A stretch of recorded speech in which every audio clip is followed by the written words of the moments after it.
How do you handle pets in your rentals here in the Asheville area? Now, that's a big question. It's a common question we get often is when we're talking to a new owner, a new landlord, they're like, hey, Rodrigo, what's your policy over at Vesta when it comes to pets? What's the difference between an ESA? What's the difference between an emotional support animal, a service animal? What's a pet? What's not a pet these days? What are all the differences? So today we're going to dig into that. If you're renting out a property here in the Asheville area and you've got people asking you questions like, what's your policy for support animals? What's your policy for service animals? Do you accept pets? Do you not accept pets? What conditions? Do you charge a deposit? Do you not charge a deposit? There's a lot of chaos. There's a lot of moving pieces. There is a lot of different approaches on how to handle pets. First off and foremost, welcome. My name is Rodrigo with Vesta Property Management. I'm going to share a couple of things about the way we handle pets here at Vesta. But as a reminder, I'm not an attorney. This is not legal advice. So do your own due diligence, do your own research. Everything that we do internally, we have the ability to do so because we know all the details. We know what our lease says. We know what our management agreement says. Anytime we feel like we need to, we are conferring with attorneys to make sure that we get the pet piece correct. It's a big variable. So how important is it to understand and have confidence to your approach with pets when you're renting out your house here in Asheville? It's an important piece of the puzzle. Depending what stats you look at, you're either looking at somewhere between 50 to 70% of tenants have one animal or another that they're bringing with them. And if you notice, I said animal, not pet, because there is a little bit of a distinction on how you treat a pet versus an ESA versus a service animal. Our approach in general is to say pets are considered on a case-by-case basis. This allows us to take every case individually, use common sense, use understanding, and apply specific guidelines to the property and to the type of pet. Not all pets are the same. There is a big difference between having a 5-pound dog in your house versus having a 95-pound dog in your house. There's a big difference between a 30-gallon water tank for a fish versus, 2 square feet of a cage for a hamster. So, of course, there's a big range, and trying to get all of that right up front is really challenging. And so our approach is more, do you have an animal that's coming with us? Tell us all about the animal, and then we're going to do our best to give you guidance and accommodate when we can and put in guardrails when we have to. So let's get into just kind of the way you need to think about this. So first off, here at Vesta, we use a company called petscreening.com. So anybody who's filling out an application with us is also filling out an application for their animal. If it's a pet, it's a $30 application fee per pet. If it's an emotional support animal, if it's a service animal, those do not have any fees associated with them because we're not allowed to charge any fees. That's just the rule. Flashing lights, if you're self-managing yourself, there is a very big difference on how you're able to treat an emotional support animal and a service animal versus how you're able to interact with the pet.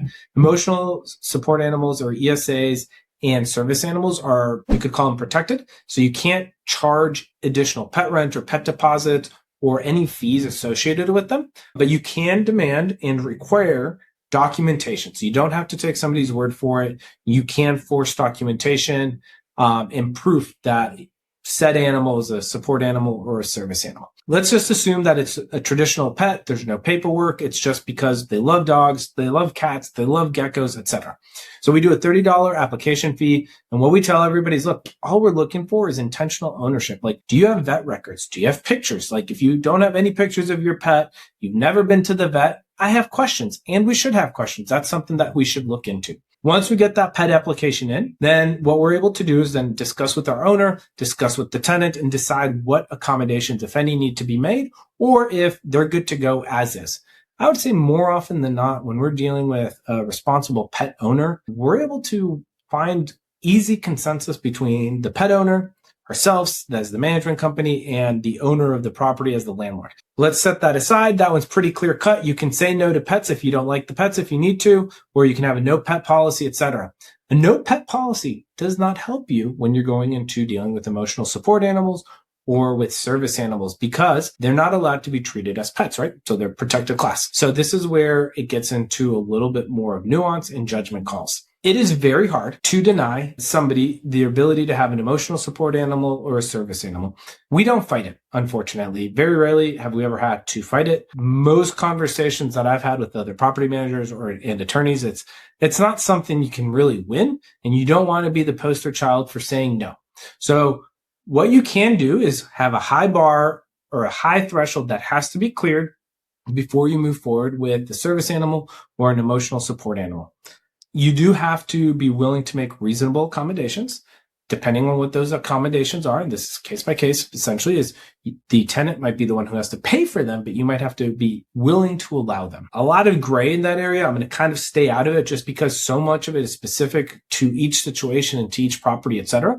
But just know reasonable accommodations must be made. But just because they must be made, that doesn't mean they have to be paid for by the owner. Sometimes the reasonable accommodation is granted and the tenant has to be the one who pays for that accommodation. And the piece there, and we just had an incident a couple months ago, and so we did a deep dive on this, is undue financial burden has to be actual financial burden in the moment. It cannot be projected. And so an example of this, you can't say, oh, my insurance company will pay me less money if there's a claim that has to do with one of these breeds of dogs, for example. If it's an aggressive breed and there's an issue with that animal, I make a claim against my insurance policy and my insurance says that they only pay 50% of claim value because if it's an aggressive breed, for instance, that is a projected loss. And it's not an actual loss. And so you cannot use that reason to deny somebody for their ESA or service animal. And that is really tricky because really when it comes down to it is what sort of actual losses are you going to have when you say yes to ESA or to a service animal? And the answer is, I haven't run into any yet, unfortunately, or fortunately, depending what side you think. But the only way from an insurance perspective that you'd want to kind of battle is if your insurance company said, if that animal moves in, we will cancel your policy. It has to be immediate pain or immediate financial loss that occurs. It cannot be projected. So as long as your insurance policy talks about what could happen, or even if it's projected loss of claims or something like that, that's not going to be enough. So hopefully you found this helpful. Biggest takeaway is 50 to 70% of tenants have pets. So be ready to have these conversations.